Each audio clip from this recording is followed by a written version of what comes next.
Salut! Aujourd'hui, je vais vous montrer comment j'ai réalisé les sucettes en sucre.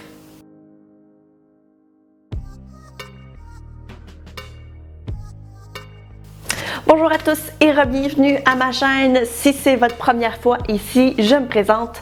Mon nom est Sandra et j'enseigne le cake design sur mon école en ligne, lesucrofaux.com. Si vous aussi, vous êtes des passionnés de cake design, que vous aimeriez apprendre donc davantage sur le sujet, de connaître tous les trucs et tous les astuces, eh bien, je vous invite à vous abonner à la chaîne de maintenant. Je publie des vidéos à chaque semaine, donc je vous montre soit des tutoriels, je teste des produits ou bien je vous donne des trucs ainsi que des astuces. Alors pour vous assurer de rien manquer, abonnez-vous à la chaîne et vous pouvez même activer la petite cloche pour être les premiers à savoir lorsque je publie une nouvelle vidéo. Alors comme je mentionnais dans l'introduction, aujourd'hui je vais vous montrer comment j'ai réalisé mes petites sucettes en isomalt que j'ai mis par-dessus mon drip cake de la Saint-Valentin. Alors, si jamais vous aimeriez savoir comment j'ai fait, eh bien, restez à l'écoute parce que je vous montre ça. Alors, tout d'abord, vous allez devoir préparer votre isomalt ou bien votre sucre d'orge. Personnellement, le sucre d'orge est un petit peu trop jaunâtre et parce que je voulais quelques-unes des sucettes transparentes, c'était donc une meilleure option pour moi d'utiliser l'isomalt.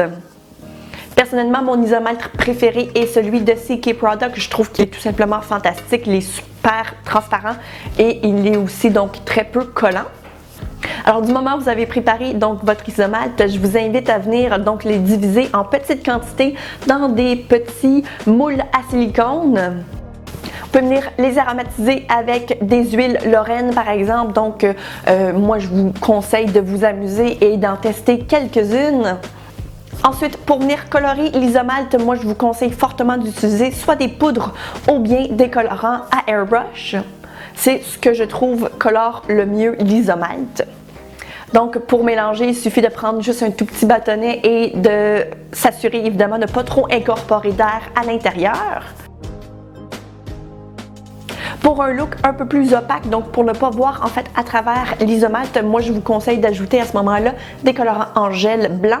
De cette façon-là, ça va devenir vraiment une couleur opaque et pleine.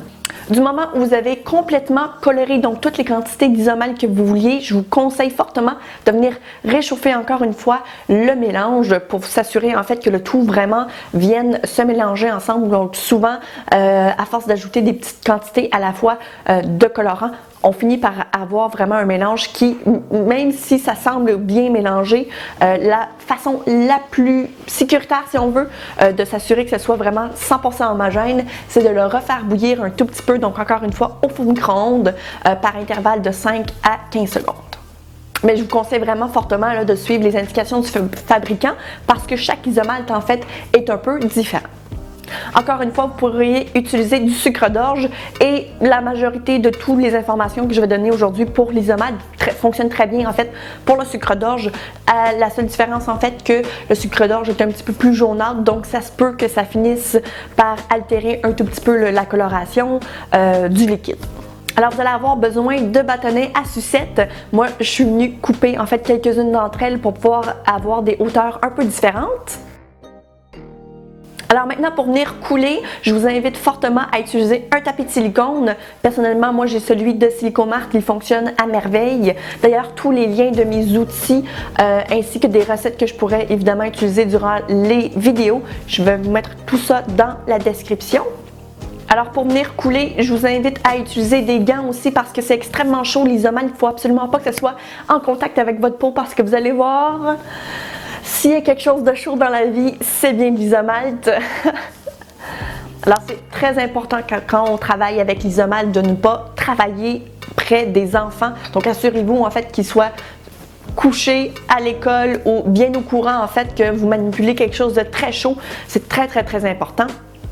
Alors ensuite, on vient tout simplement couler des petites quantités à la fois sur le tapis. On vient aussi y insérer les bâtonnets, donc rapidement pour s'assurer que l'isomalt ne fige pas.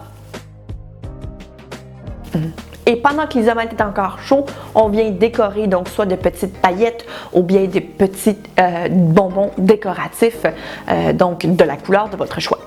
Et j'ai aussi alterné en fait les couleurs de sorte que ça puisse vraiment donner quelque chose d'un peu plus organique.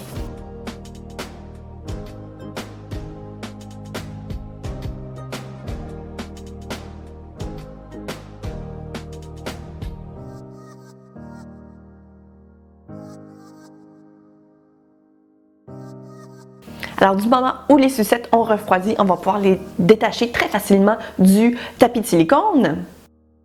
Alors maintenant, pour éviter en fait qu'il puisse avoir une certaine couche d'humidité qui se forme sur l'isomalte ou bien le sucre d'orge lorsqu'on va mettre le gâteau au réfrigérateur, moi je vous invite fortement à utiliser un glaze. Donc moi personnellement j'utilise le glaze en spray de PME. Donc c'est un glaze que j'adore utiliser surtout avec l'isomalte parce que non seulement ça lui donne aussi un petit peu plus de brillance, mais ça le protège aussi de l'humidité.